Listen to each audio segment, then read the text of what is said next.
Thom Hartmann here with the best of the rest of science and green news. You need to know this. People on the East Coast may have finally dug out from last month's blizzard, but the Republicans' selective ignorance on climate science is just getting warmed up. So we should get used to saying these next words. Snow in winter does not disprove global warming. In fact, extreme weather like blizzards is actually made worse because of our changing climate. Warmer oceans actually contribute to record-breaking snowfall from winter storms. In an interview with the Think Progress blog, one of our nation's top climate scientists explained that when you mix excess moisture in the atmosphere with a cold Arctic outbreak, you get huge amounts of energy and moisture and monster snowfalls. And that's exactly what the East Coast experienced with the recent blizzard. As Joe Rahm explained in that Think Progress article, quote, like a baseball player on steroids, our climate system is breaking records at an unnatural pace, end quote. And just as you wouldn't ask if one particular home run was caused only by a baseball player being on steroids, you can't say whether one particular weather event is caused only by global warming. No one can dispute that when water gets hot enough, it evaporates, and all of that vapor needs to go somewhere. When our atmosphere is saturated with moisture because of all that extra evaporation, it means storms will release more moisture in the form of snow, rain, and sleet. However, what seems like common sense to most of us is conveniently misunderstood by congresspeople who are funded by big oil. And it's in their best financial interest to misinform the public and pretend like there's still any real debate about our climate crisis. It's wintertime, and we're probably going to have more snowstorms. So let's get ready to refute the storm of deceptive anti-science talking points that are likely to rain down from our Republican lawmakers. The world is being threatened by discarded plastic, but until now, little has been done to help. A new study shows that with scientific breakthroughs and more public awareness, we can do something to reverse our plastic problem. That new study is called the New Plastics Economy, and it says that although it may take years to fix the problem, the time to act is now. One of the problems researchers looked at is the fact that oceans by 2050 will have more plastic than fish if measured by weight. Birds and marine life are eating plastic and dying by choking, intestinal blockages, and starvation.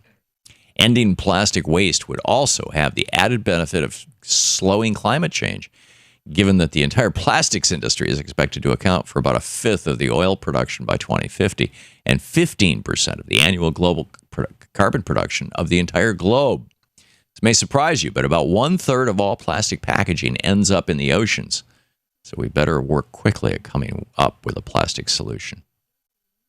As it turns out, snow absorbs a ton of pollution from the air. According to a team of scientists from McGill University in Canada, those beautiful geometric snowflakes may not be as clean as we once thought. Dr. Parisa Araya, who led the research, said, quote, snowflakes are ice particles with various types of surfaces, including several active sites that can absorb various gases or particular pollutants, end quote.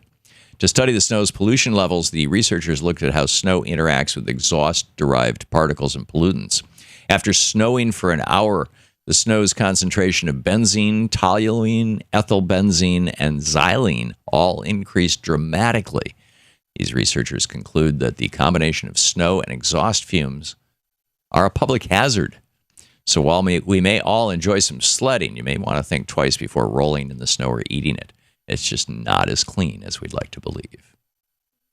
The University of Leicester said that intensive exercise in short intervals may be more effective.